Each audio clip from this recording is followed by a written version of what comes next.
હમણાં તો અહીંયા જ હતો. અરે શું ખરેખર તમને દેખાઈ નથી રહ્યો? અરે ડંકી, તું ખાલી એમને નહીં, મને પણ દેખાઈ નથી રહ્યો. ક્યાં છે તું?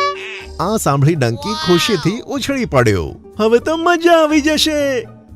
ડંકી, 10 મિનિટ પૂરી થઈ. હવે તું દેખાઈ રહ્યો છે. સારું, મને 2 પત્તા બીજા આપો. લઈ લો. તમે પહેલા ગ્રાહક છો એટલે એકદમ મફત.